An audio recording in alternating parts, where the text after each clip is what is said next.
We are nature. We forgot about it very quickly. You can befriend a tree in your park, give it a name, come talk to it, form a relationship with it, watch it throughout seasons.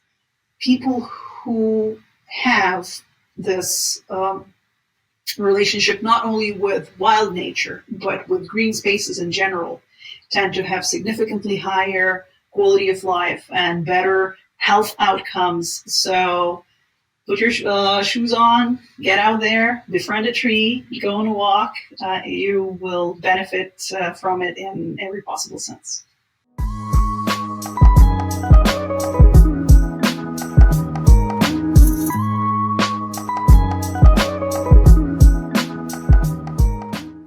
Hello, Olga. Welcome to the Maps Canada podcast. Hi, Asheen. Thank you for having me. Thank you for coming and speaking with us. Before we get started, I just want to say that this podcast is brought to you by Maps Canada. As Maps Canada moves forward in becoming the leading Canadian source of information, resources, and advocacy in psychedelic medicine, we recognize the evolving nature of scientific knowledge. This podcast is for educational and informational purposes only and does not constitute medical, legal, or professional advice. Today, we have with us Dr. Olga Chernoloz. As a trained pharmacologist and a registered pharmacist, Olga has held a number of roles in clinical trial management, drug development, biotech, and pharmaceutics. Dr. Chernoloz is a specialist in the pharmacology of psychoactive compounds. She has extensive experience in research of psychoactive compounds for mental health and neurological applications.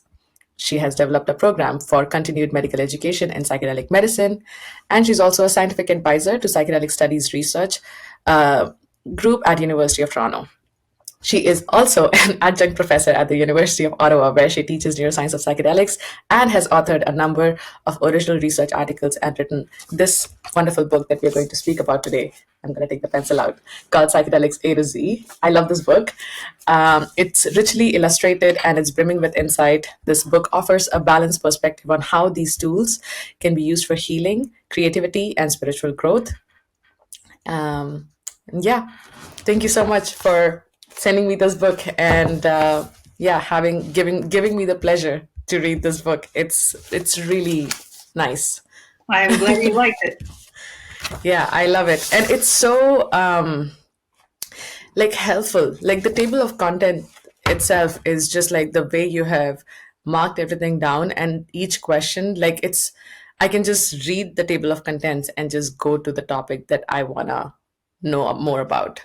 So, and that's what I did in the last 2 days. I couldn't read the entire thing, but as much as I could, I just looked at the table of contents and just kept reading.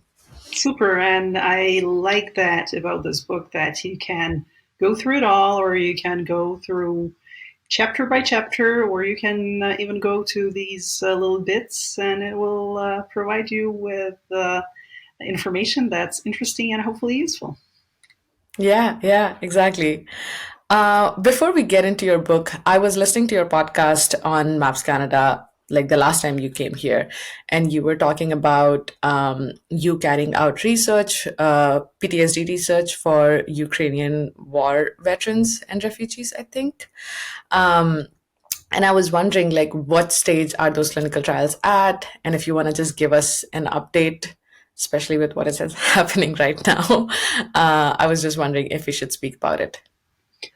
Maybe very briefly, because on that front, we are expecting some exciting news, but before they're out, I can't really talk much about it. What I can say is that there's been a significant progress from the regulatory standpoint and from the view of regulators and decision makers in Ukraine. Because when I started this 3 years ago, it was such a taboo topic. It was impossible to not only do research, but nobody would talk about it at all. And with Ukrainians being very progressive and willing to learn on one side, and on the other side, the need being so dramatic, um, there has been significant movement towards allowing access to this form of medicine, even if within research context, But I think that within a very short period of time, unfortunately, I think Ukrainians will become leaders in where it comes to be therapy, psychedelic medicine, because the use case is so tremendous. Right. Wow. Okay. Amazing. Thank you so much for that update. Getting into your book, I just want to start by asking you what inspired you to write Psychedelics A to Z, and how did you approach such a broad? Because it must have taken so much research. I mean, just the citations are so many pages. So, like, how did you? What inspired you to write this?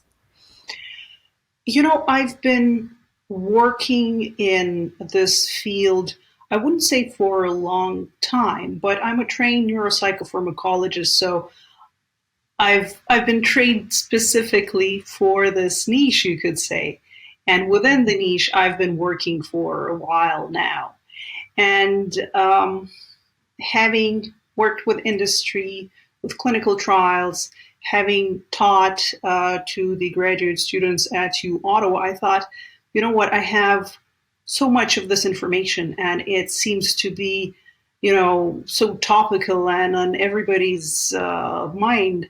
So I thought, I might as well find a way to repackage my knowledge into a more accessible and fun format so that as many people can reach it as possible. That's, yeah, it's definitely very fun, and the format is very, very reachable. I'm a student, so yeah, this is very helpful for me. Like, I can look at the topic and then delve deeper into my own research from it, and yeah, it has beautiful insights. And I saw that each chapter starts with a little quote, and every time I read all of the chapters quotes, and the quotes were so fitting to what was being spoken of, and the art was so fitting of what the chapter was about. So I actually want to ask you, who did the art for your work, and how was that inspired? Um, I've directed a graphic designer to do that because, I mean, I'm driven by the content of the chapter, and it only makes sense for the illustrations to be fitting of what the chapter will be delving into. But I just wanted to have fun with it and come up with something new. So I guess that's part of what drove me with this alphabetical format. And as far as illustrations go, um, one of the key features of psychedelics is their ineffability. In other words, mm, inability to put in words what happens in these states, and mhm. it talks to some of the Buddhist concepts that pretty much state the same, that not everything that happens to us can be expressed in words. And because psychedelic effects are always so visually rich and full, so I thought, you know what, we might as well add Yeah, to the spoken word, to the written word with these images. amazing. Yeah, it's really really nice. I want to ask you a question about the cultural use of cannabis.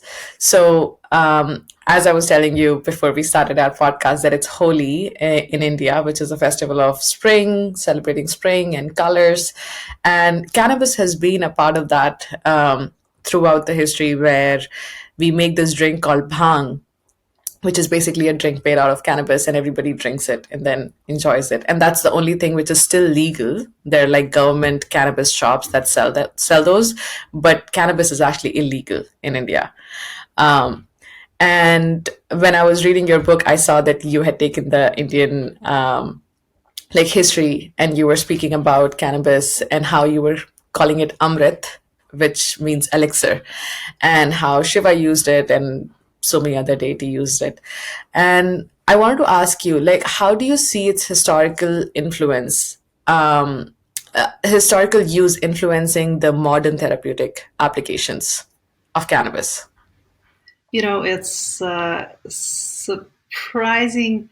to me in some way that it's cannabis that we are opening this up with, because there is a single place where I refer to this, and it's in this chapter that talks about cultural use of psychoactive substances. And every culture on every continent throughout history had their short list of holies. And I guess crossing with your holiday today. But every society turned towards nature to find this bridge between the earthly life and the divine. And for Indian subcontinent, cannabis has been one of these substances that were Yeah. seen as holy or God given, but throughout the globe, we can see the use of various psychoactive substances as mushrooms throughout the world, and ergot, and amanita. So our ancestors always looked for nature to help them feel one with the world, with the universe, and cannabis was one of these substances that helped them attain that. This is such a great answer because it's like it starts with like because you spoke about the cultural use because I had already written a question about it, but this was from your final chapter from Zen to Zion. And so I just want to ask you about it. So you explore teachings from various cultures, their long-standing use of psychedelics. There's literally almost every continent in your book. And despite this rich history, though, many people still struggle to believe that our ancestors use the substances for healing and spiritual practices. And I know you have covered a lot in the war on drugs part, but I just wanted to ask you, like, why do you think there's so much skepticism around it still, even though there's so much growing evidence, like scientific evidence around it? I think it's the dark psychology. Unfortunately, I think it is the it's driven by prohibition and by the messaging coming top down that turned everything on its head. And um, I guess in the War on Drug chapter, I talk how cannabis was prohibited just Yeah. for the purpose of sustaining the bureau that would otherwise be defunct. And cannabis at that point in the early 20th century was top three ingredient in almost half of all the medicines accessible through pharmacies and shops.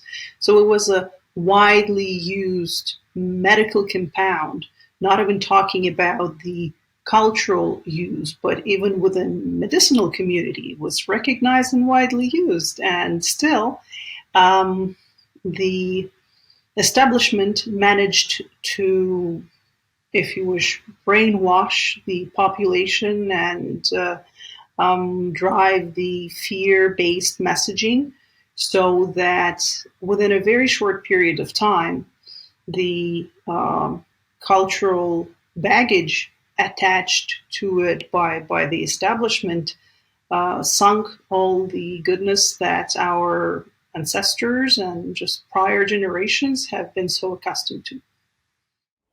Right. And it was also racism when it comes to like Absolutely. opioid, yeah, and cannabis. Like it was a lot of racist beliefs that produced this war on drugs.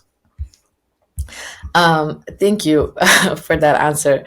I wanted to ask you with this growing scientific research that is coming up, and I feel like every day I read a new study, every day there's something good happening in the field of psychedelics. But at the same time, there's harm that can happen. And you have written about harm reduction. And I was wondering, even though it says that, psychedelics don't usually kill you and they're not addictive, first of all, why do you think they are placed in a category where there are drugs that can kill you? That's my first question. And my second question is, um, how do we like make sure that people use it safely? hmm Um, We tend to, unfortunately, I guess it's a bit of a clickbait culture that we live in today because we have so much happening, such an easy access to everything, so that for any issue, any news bit to be seen, it needs to be sensationalized and blown out of proportion just to capture public's attention.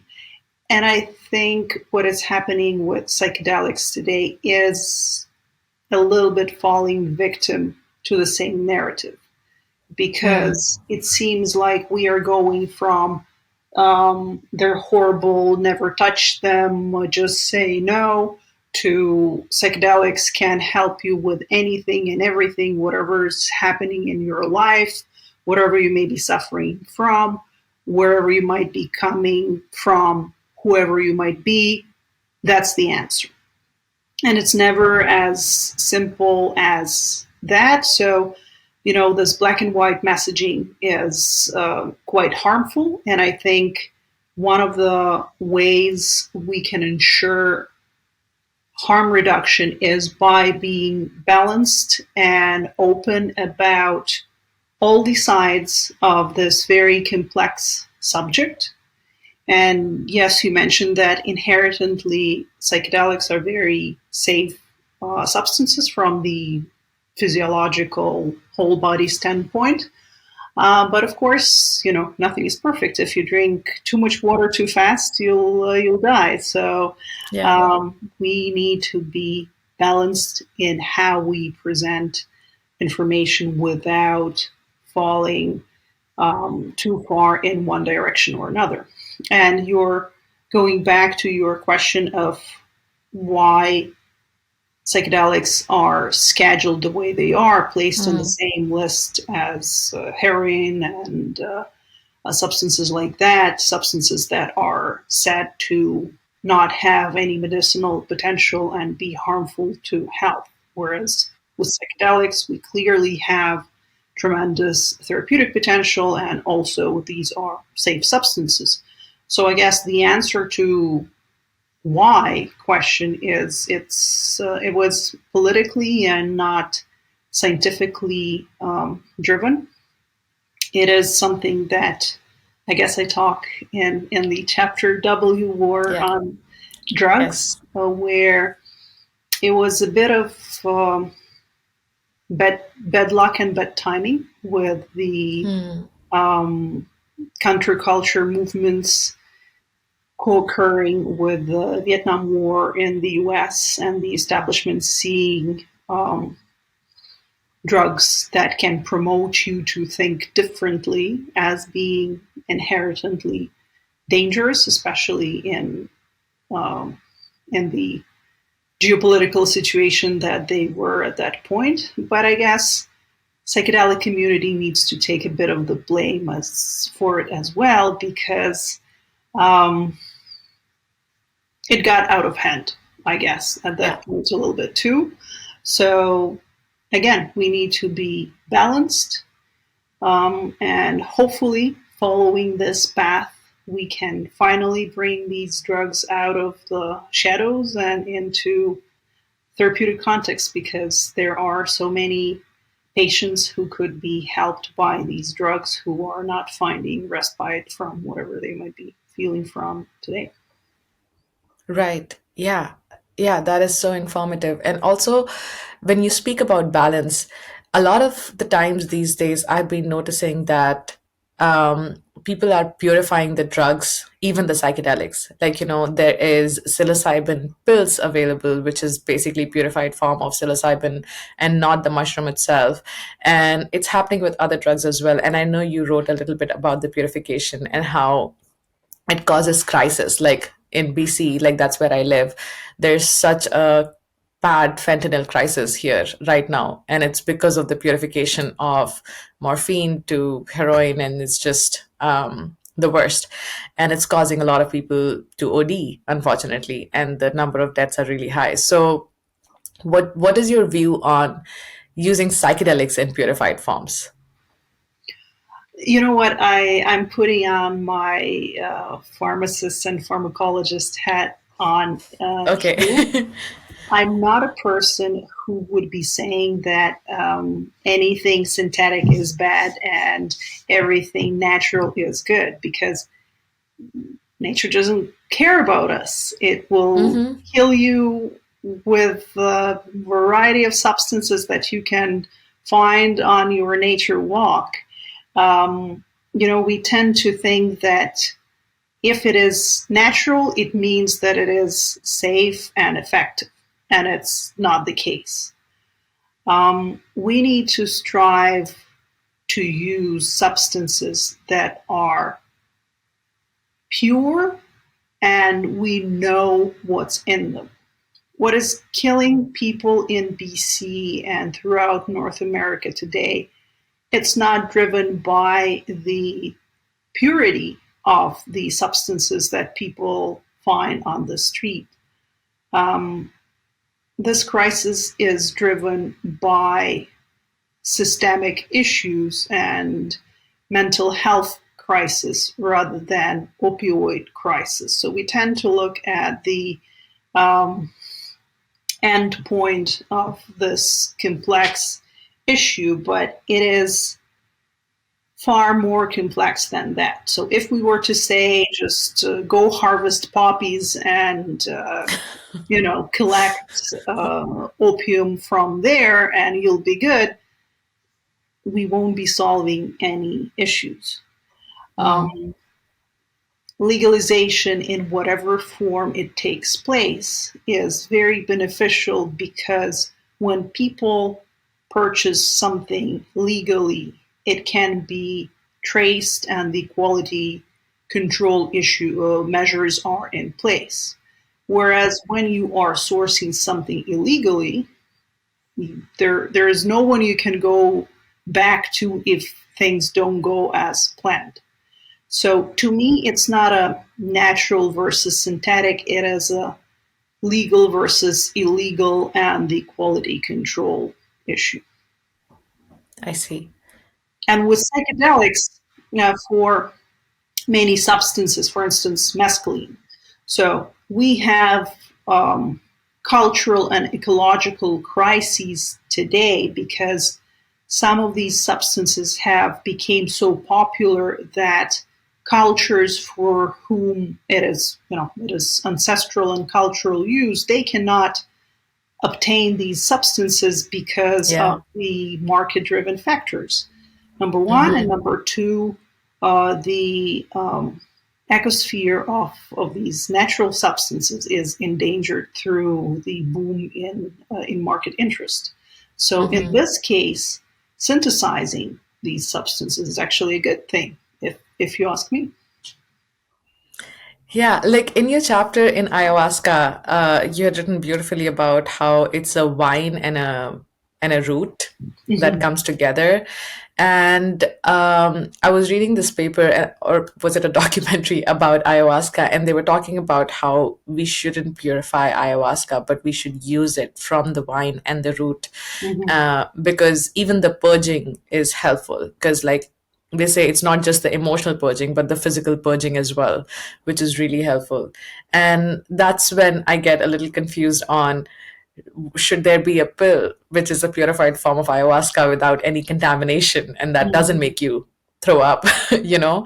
Um, what is your view on that?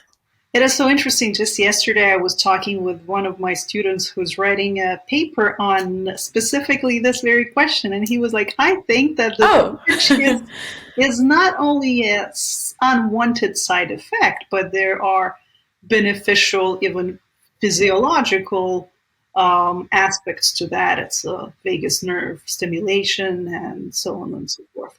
But today, there are pharmacological preparations mimicking what is done with ayahuasca. So it is a so-called pharmahuasca, where oh, the two substances that one is contained in the vine and one is contained in the root, but they are just taken from the pharmacological sources and put into a pill to combine these mutually beneficial effects of these substances into form of a pill. Oh, and does that also make people throw up, or So it is is far more gentle on the ah gastrointestinal tract. So people still report to be nauseous, but seem not to be mm, purging. So yeah. okay? Okay, amazing. Thank you so much for that. Coming to the music chapter, I really enjoyed reading the notes and neurons that you had written so beautifully, and it highlights that music has this inducing effect of transcendental states, and it has been used since millennia. Like you had written about drumming in indigenous cultures. And so, as a neuroscientist, how do you think music interacts with psychedelics, and why is the mechanism so powerful? You know, neuroscience of music has become a very widely researched area in the last 20 years. And we know a lot about what a powerful memory stimulant music is. You know, for patients suffering from dementia and Alzheimer's, sometimes songs from their youth is the only thing that brings them back and into a better state. And music has always been tapped into by humanity for its emotional properties. It can drive you into a different state, right? So if you are feeling down, you may feel like choosing a track that fits this, and it creates sort of a cocoon of the emotional background for you. Or you can choose to go in the other direction and actually look for some sort of a pick me up from music, and not let yourself dive into a darker state if this is something that you are not willing to go through at this point.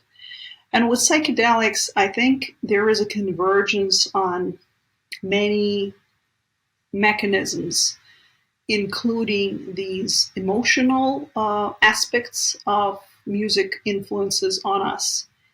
Um, but also, it seems to be something very natural and, again, used for millennia in ancestral cultures, because majority of rituals were accompanied by the music of some sort. Was it rhythmic drumming? Was it singing? Because it seems to allow person to detach from the reality as we know it, and following the rhythm or following the music, transport themselves to this magical other place that we can go to with help of psychedelics. So I guess it's a bridge between here and not here. That's beautifully answered. Thank you. Um, I want to move on to journaling. And for the J part, you had the entire chapter on journaling. And we already know that in psychedelics, setting, and like afterwards is so important. And integration is extremely important. And journaling is part of integration. So I wanted to ask you, could you elaborate on why integration is crucial, and also with the neuroscientific perspective on it? Absolutely. So today we we believe that the therapeutic benefit of psychedelics comes from their ability to promote neuroplasticity. So, for a period of time after we use psychedelics, we open so-called plasticity learning window. So, by accessing this malleable state, we can change things that don't serve us anymore. So we can rid ourselves from the rigid patterns of thought and behavior that are harming how we are living our lives. But I think that we tend to forget that neuroplasticity is not inherently beneficial. So the direction of this change is not a given. So your ability to change is boosted by psychedelics. But where you will take this is not predetermined. And it doesn't always mean that it's going to be a positive change. So integration and therapy is critical to ensure that we're not only getting rid of mental constructs that are not helping or even hurting us, but that we are replacing them with something better, because it can be used for the opposite purpose, because addictions or chronic pain are products of neuroplasticity. And brainwashing that we touched on earlier today is another example of how neuroplasticity can be used for detrimental purposes. So ensuring that you are consciously cultivating positive changes is key for the long-term success of psychedelic therapy. And journaling is a very powerful method of integrating this, because you're not just go through something once. You keep coming back to it day after day as you journal, and there's also motoric component to it. It Right. turns on different brain mechanisms, and it ensures that these new changes that are easier to cement in these post psychedelic days are taking a root and hopefully serving you for the better in the future. Yes. I was going to ask you about neuroplasticity, but you already answered it so well in this question. And a lot of people, like, there's such a hoo-ha around neuroplasticity that it's always good and it's going to help you create new neurons. And a lot of the times people don't understand that it's helping you make new connections, new neuronal connections, and it's not really creating new neurons. And as you said, it can go either ways. It can be good or it can be bad. So Creating for new neurons is neurogenesis, and yes, maybe psychedelics can do that, but it's still yeah, the area that is not 100%.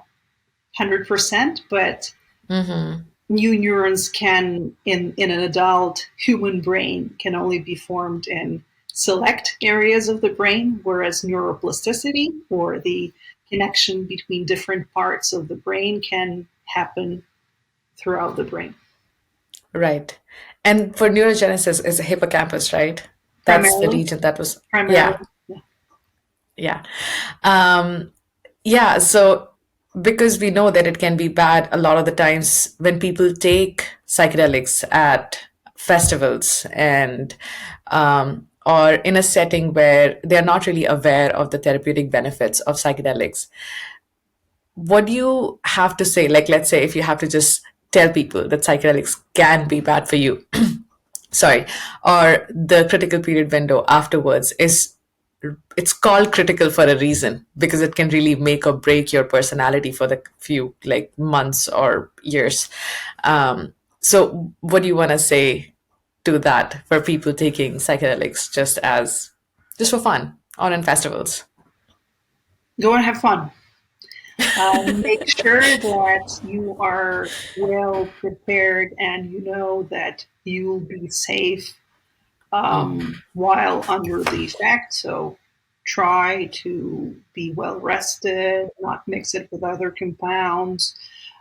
Trust people who you're surrounded by, and following taking psychedelics, um, trying to be in a good place generally, because life is not easy, and sometimes people take respite in the festivals and these communal events, and it's wonderful.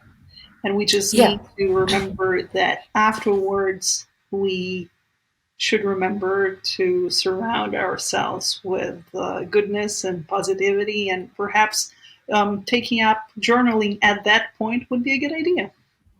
Yes, yeah, exactly. I really like the driver license sort of analogy that you used here.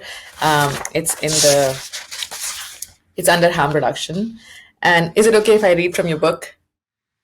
Of course, by all means. Okay.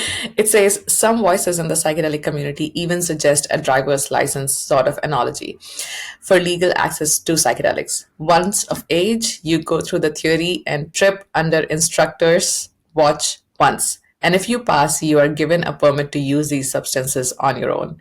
And it's such a nice analogy because it is like driving a car, because it can be so dangerous if you don't know how to drive a car properly.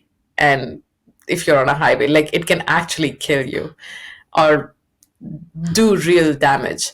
Mhm. um, and I was it's so easy to explain to people through this driver's license analogy, to tell them like this can cause real harm to people.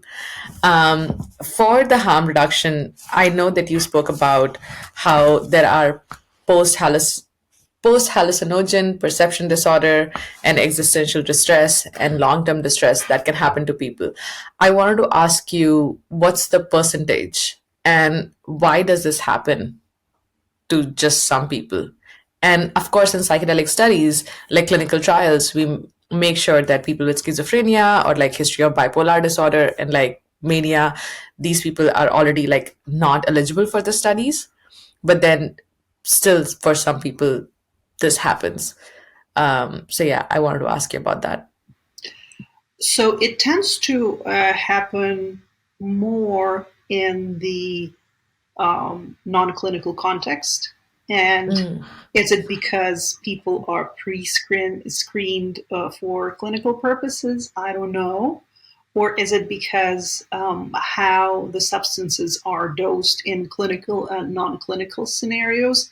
In general, the predominance of this prolonged post psychedelic adverse states is very small. So even in recreational context, it's below 1%. It's something like zero point zero 0.01, zero point zero 0.04, something along those lines. And in medicinal context, I think at this point we do not have reports of the HPPD. So um, I guess we just, going back to the harm reduction, we need to remember not to mix psychedelics with other substances, because this is something that's done quite routinely when psychedelics are used in recreational context, and generally dosing in a safe environments, so that whichever direction the trip may take, you Hmm. will be safe and hopefully cared for. Okay. Um, that brings me to microdosing. So, microdosing, and you had written it as well, that it doesn't have, people have such various and different answers to microdosing. Like some say, yes, it was helpful, and some say, no, it wasn't helpful at all, and it made things worse. Um, what do you think? Is microdosing helpful? Is it not doing anything? Is it a placebo effect? I think it may be useful for some people and not the others. And whether it's depending on the base genetic and biological factors, or is it based on your state now, i.e., are you well, are you anxious, are you depressed to some degree?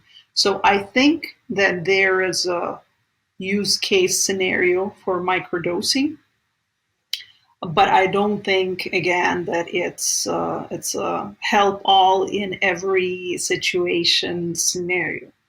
I think that significant proportion of microdosing effects is placebo driven, and Mm. placebo tends to get a bit of a bad rap, but it's a very real thing, and it's if Yeah, we can precipitate these effects, however, in whatever way, and they are beneficial, why not use them? So exactly. um, for microdosing, I think a lot of the benefits that we hear about are we're hearing about it from the loud voices. You know, how Mm. often is it when you go and stay at a hotel when it's just okay, you're not going to write a review about it, right? But if it's off the charts, good or bad, then it's more likely that you will register your opinion somewhere. And at this point, so much of what we know about microdosing is coming from these self-reported um, sources. And Right. people who tend, even if it's in the context of clinical trials, think about who are the people who tend to volunteer for these. It's people who are excited, people who believe. So there is a selection bias, and there is a reporting bias, I guess, from the um, less controlled environments as well. Hey, we hope you're enjoying the podcast so far. Now, if you want to support and become part of the psychedelic movement, feel free to donate to MAPS Canada at the link in the description below. Thank you for helping our mission to support equitable access to legal and regulated psychedelic medicines for all Canadians. My next question is, so you are a woman in this field of psychedelics, and if you so I was reading this book and it said that a lot of the psychedelic research that was coming up was male driven, but it was actually their partners, their wives, who were helping them a lot with psychedelic research, remembering what happened during a trip, remembering how other people were reacting to it. And I just feel like women and women of color,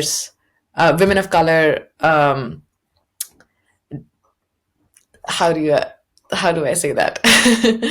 um, the effort that women and women of color put in psychedelics research is not really highlighted, and it's very male driven scientific field still.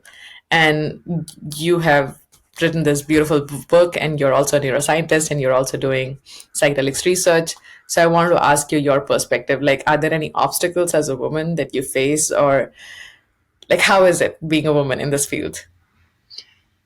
I think it's not any different from any other field because generally, unfortunately, in 2025, we are still on an uneven playing field. Yeah. And in order to be heard, seen, recognized, given credit, you need to either shout louder or um, put out a disproportionately bigger output. But I don't think that it's much different from any other field, really. And talking about this women's role in uh, accessing psyche and in caring for these powerful substances. For millennia, in many cultures, the holders of, of the keys to this other dimension were traditionally women. And with colonization and through um, Catholic Church, suppression of many of the traditional practices was not only racially driven, but also driven by the spirit of patriarchy, and we are still crawling from under it, I guess. Yeah, we recently celebrated Women's International Women's Day, and I was trying to read like psychedelic research, and I was seeing a lot of like male names. Like the moment you type it in Google, like it's just photos of especially white males just like pop up, and there's hardly like if you really go to the third page or something on Google, then you see like women coming up, and it was really sad. And I was glad to have this book by you, and I was like, okay, this is changing slowly, but it is definitely changing. And I really like this part where you're written about ergotism and how women were being put on stakes and being burnt in 1600s and called witches. And I just wanted to ask you a bit more about that. Hmm. Where is it? Is it chapter L, LSD, that I'm talking about it? I would think so. Yeah, the ergot. Yes. So there were, throughout Middle Ages and even later, there were these cases of ergotism. So LSD is a synthetic substance, but it has a close cousin in the nature, and it's these pathogenic organism that can sometimes affect grain cultures. So when people were harvesting grains and then making flour and then making bread from that flour, sometimes they could be affected by the effects of these ergot compounds. And Yeah. you can imagine you're breaking bread and bursting. Now you're breaking bread, and next you're bursting into dance and these bizarre behaviors that you are not prepared for, and they're not called for. So this must be terrifying and scary, and it's involuntary actions that you have no control or knowledge of. So there are documented cases in history. So from the Middle Ages to Salem witches in the New England, later closer to us in history.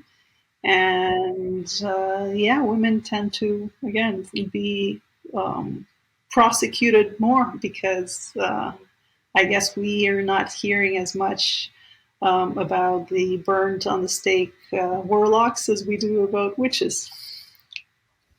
Yeah, that's so true and depressing, but it's so true.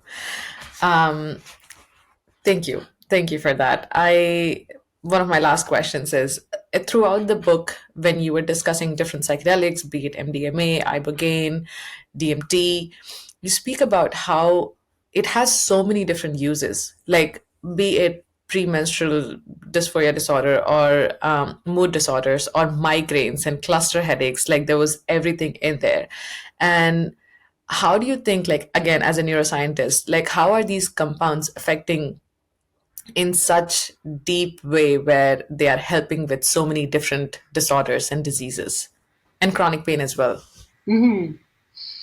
So going to chronic pain, we don't have too much data to say that it's very effective, but it is a neuroplasticity driven disorder. So if we can turn it around, perhaps we can help it. Today, there is a concept of transdiagnostic psychiatry because I guess it's impossible to argue that the system of um, classification of disorders and their treatment that we have today is not perfect. Um, a lot of progress has been made even since mid 20th century, but it is a process. So this idea of transdiagnostic psychiatry acknowledges that many of the conditions that we recognize as clinically distinct today, anxiety, depression, and PTSD, share a variety of symptoms, which means that perhaps underlying causes or biological mechanisms or biosocial mechanisms may be shared between quite varied conditions. And if psychedelics act at the root of these symptoms, then it's not surprising that they can be effective in treatment of a variety of different conditions. Because for us to diagnose and treat and build a system, we need to call what patient feels something. But is it a perfect system? Probably not. So I think that biological underpinnings of some of these conditions, as well as the mechanism of action of psychedelics that we know quite a bit about, but still not everything is perfectly clear to us. Um, so I guess between these two, that's why we can see effectiveness of these substances in such a variety of conditions. But again, let's remain balanced and not say that they can help in any and every condition to any and every person. Yeah, exactly. Like I've been hearing so much about like psilocybin is the wonder drug that can help everything and that can heal everything. And as you're saying, it can be so different, people to people and person to person. And I was also wondering, like, this sounds so much like a psychoanalytic or psychodynamic approach to therapy, where they try and find like what's the source of the issue, and it can be depression, PTSD, mood disorders, personality disorders, or anything. But like you find the source, and I feel like psychedelics work in a very similar way like psychodynamic therapy. Yes, I'm luckily for people, I'm a person working with drugs and not people. But I think that the non-directive approach followed by many of the psychedelic therapists is helpful because person to person, the acute experiences are so vastly different than trying to um, use a standardized system of therapy would not be very helpful in this case. And again, staying on the balanced course, Yeah. we need to remember that even within clinical trials where there is a stringent selection criteria for people to be included in these trials, even in these conditions, these wonder drugs don't work for everyone. So let's remember that and try to be more reasonable and more balanced. Awesome. Thank you so much. Is there any other topic that you wanted me to ask questions about or you wanted me to cover and I haven't covered from your book, um, Oh, as Sheena, of now? I'm lost. So I would just go with what arose curiosity in you, because really we can open it on any page and deep dive. Yeah, Uh, so, it is so much like that. Is it okay if I show one of the art pieces to the of course, camera? of course. So, of course, the bicycle day, the Hoffman discovery, and I loved how you delved deeper into serotonin and like how it came to be and how we have 90% of the serotonin receptors in our tummy, in our gut, than in our brain. Um, so when you were writing about LSD and serotonin, it said that a lot of SSRIs were derived like after LSD came in, and I actually did not know that. Mhm. Um, will you speak more about that, like the antidepressants, how they came to be? Yes, and it's not only antidepressants, but generally understanding of um, chemical substances influencing our um, behavior through brain mechanisms. Because before LSD came to be, the role of serotonin and of other monoamines, neurotransmitters, was not known in psychiatry. So what happened there was structurally the molecule of serotonin and molecule of LSD look quite similar. Right. And the role of serotonin was known um, for the body. So it's called serotonin because it's contained. The bulk of serotonin now in our body resides in our gut, over Yeah. 90%. Then a smaller fraction is found in the lining of our blood vessels, and that's why it's in the serum, and it tones the vessels. Tone. That's what gave Yeah. it the name. And the small fraction of serotonin found in our brains, it wasn't clear why it's there, what it's doing at all. And because of the structural similarities of serotonin molecule and LSD, and because at that point LSD was used in clinical practice and its acute effects were very dramatic and very obvious, then scientists started thinking that perhaps the similar molecule of serotonin is also found in our brains for some purpose that has to do with mood and behavior. So, observing the effects of LSD and going back to its similarity with serotonin, that's how the role of serotonin in our brains was discovered, and that's how serotonin as neurotransmitter was discovered. And of course, from there on, the discoveries with classes of drugs that we have today acting on this system followed on. That is so fascinating. I had no idea. And I do so much psychedelics research and I had no idea. This is incredible. Thank you so much for that insight. Wonderful. Um, I'm glad you were able to I, learn something, and I'd like to think that there is a little bit for everyone in this book, from yes. people who are remote from the field of psychedelics and just curious to people who um, live in it and know it quite a Yeah. bit. I think that I've managed to put a little something for everyone in there.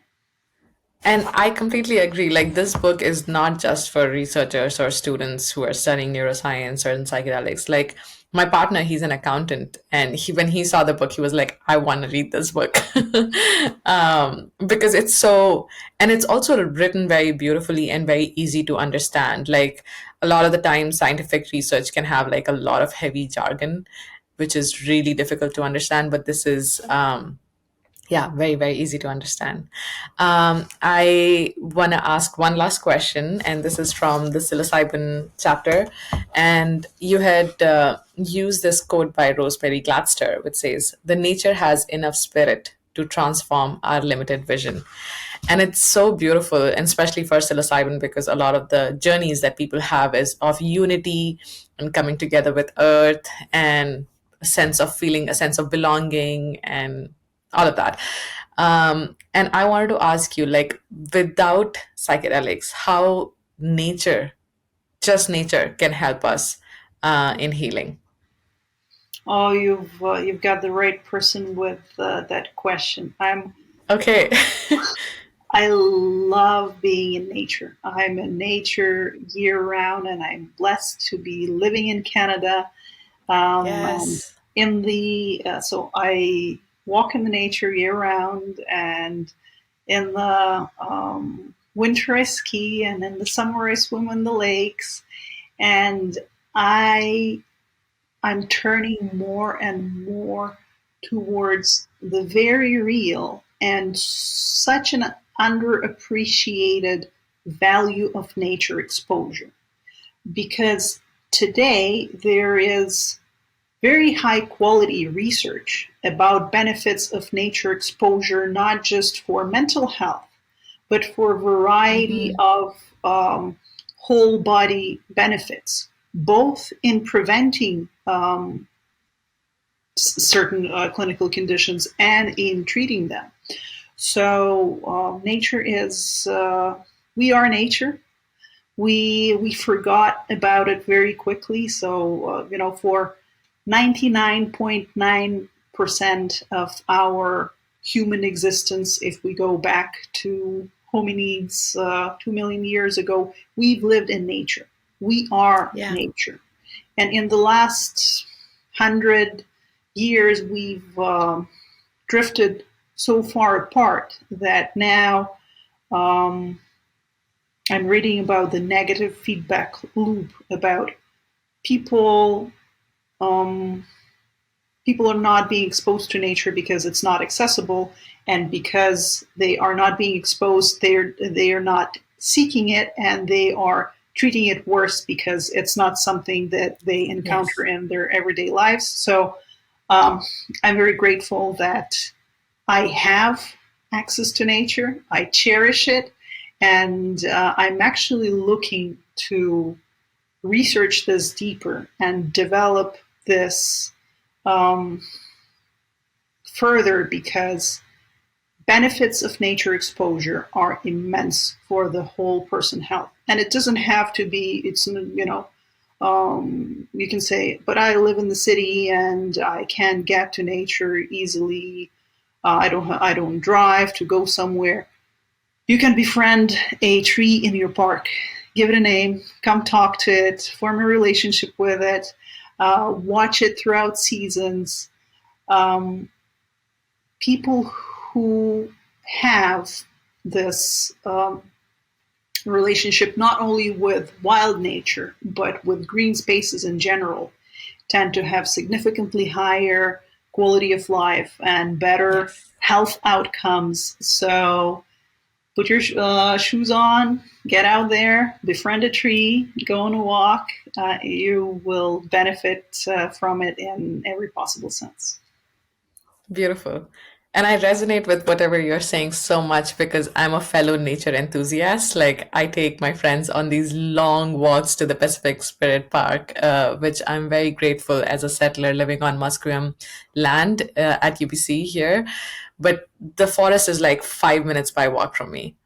And that's where I take my dog every morning, and I invite my friends to come with me and go on long walks and talk. And it's so beautiful, as you're saying. Mhm. Like, there's this real thing these days which is called nature deficit disorder. Mhm. And as you're saying, it's such a toxic loop of people treating nature badly, and worse climate change results for happening from that.